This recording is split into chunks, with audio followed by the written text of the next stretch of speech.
la mortalidad de los peces en las presas, pero el trauma que viven por el camino puede llevarles a morir más tarde en el mar.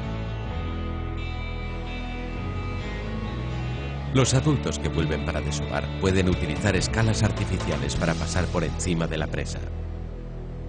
En las presas hay una corriente que procede de las escalas y que atrae a los peces. En suma, en la mayoría de las presas del sistema Columbia Snake, los peces nadan por una pequeña corriente, elevándose de 70 a 90 centímetros y remontando los 30 metros. La escala para peces es un camino que les permite recorrer la presa. Ves a los peces esperando en el fondo una oportunidad para subir. En ese momento utilizan toda su energía y después tienen un lago de aguas tranquilas de 30 a 50 kilómetros para poder nadar. Cuando empecé en este proyecto a principios de la década de los 80, la energía hidráulica era la reina. Si algo obstaculizaba su explotación, no se hacía. Ahora los reyes son los peces. Si algo obstaculiza su desarrollo, no se hace. Si eso significa cerrar una central eléctrica, se cierra. Pero ¿por qué es ahora tan importante la protección de los peces? Por supuesto, la principal razón es la ley para las especies en peligro de extinción. Eso, desde luego, tiene una gran influencia. Los bancos de peces están disminuyendo. Por lo tanto, cada pez es importante. Se está haciendo un esfuerzo tremendo por parte de diversas instituciones para asegurar que los peces puedan subir y bajar, pasar estas presas, pero en definitiva hay muchos bancos de peces que están aguas arriba de las presas y que no consiguen pasar. Y ese es un gran problema. Pero probablemente las grandes presas van a seguir estando aquí. No se discute que la energía hidráulica es mucho más limpia que la electricidad derivada de combustibles fósiles. Pero cuando la presa falla puede acabar con comunidades enteras. ¿Quién cuida de nuestras presas?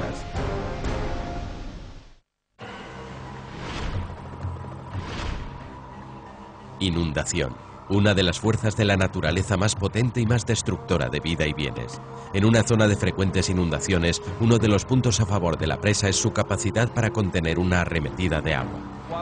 Al mismo tiempo que diseñábamos la presa para contener una cierta cantidad de agua, también diseñamos otras características que nos permitieran pasar el exceso de agua alrededor de la presa. Es importante saber la magnitud de la inundación que tendría que pasar por una especie de aliviadero a fin de que ese agua pase con toda seguridad alrededor de la presa durante un temporal. En raras ocasiones, la propia presa ha sido la causa de la inundación. El 5 de junio de 1976, los operarios de Idaho Sur intentaron desesperadamente cerrar una grieta aguas abajo de la presa Teton. Pero la grieta, cada vez más grande, se tragaba a los bulldozers. A las 11:57 de la mañana, la coronación de una presa de tierra de 93 metros se derrumbó mientras se estaba llenando el embalse por primera vez. 3.000 millones de hectolitros de agua cayeron sobre las zonas agrícolas debajo de la presa. 5 comunidades, Rexburg, Sugar City, Wilford, Salem y Hibbard, quedaron arrasadas. La fuerza del agua arrancó edificios desde sus cimientos. El 80% de Rexburg quedó inundado y dañado.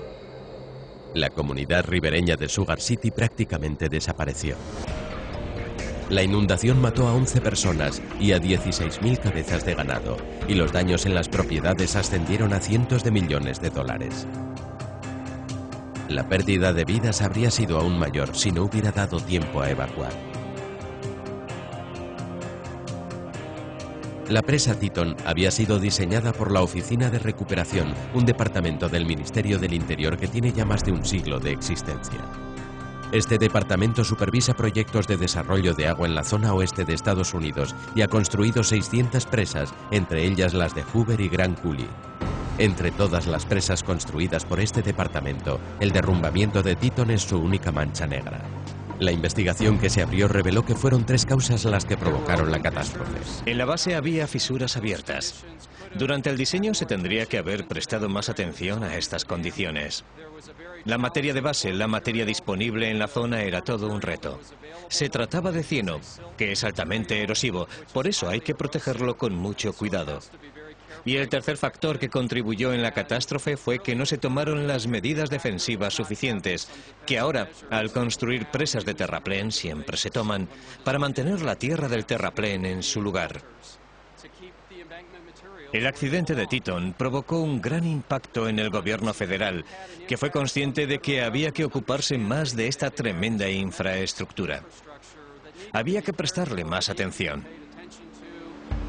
En el Laboratorio de Investigación de Recursos de Agua en Denver, Colorado, una de las principales misiones de los ingenieros de la Oficina de Recuperación es prestar mucha atención a las presas del oeste ya anticuadas. En estas enormes dependencias prueban formas de atenuar los múltiples factores que pueden provocar el fracaso de una presa. El agua es increíblemente pesada.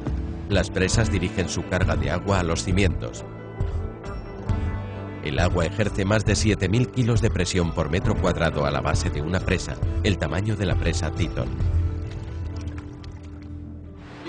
Hay que vigilar la potencial debilidad de esos cimientos que puede provocar algún desplazamiento, que a su vez puede provocar que alguna pieza se deslice y ceda todo el embalse.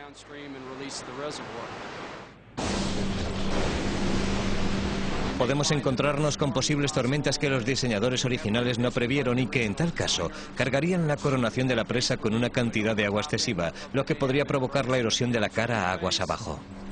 El exceso de agua que cae de la coronación de una presa es la causa más común de su derrumbe.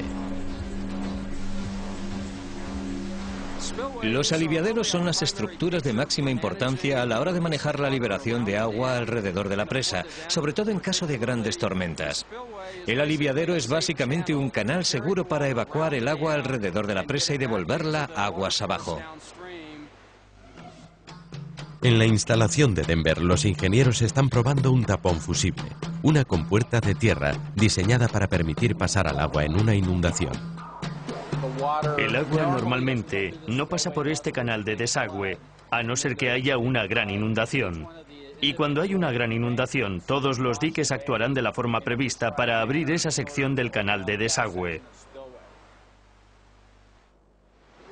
Uno de los retos de los aliviaderos es poder desarrollar rápidamente grandes capacidades para la descarga y aún así seguir pudiendo almacenar agua.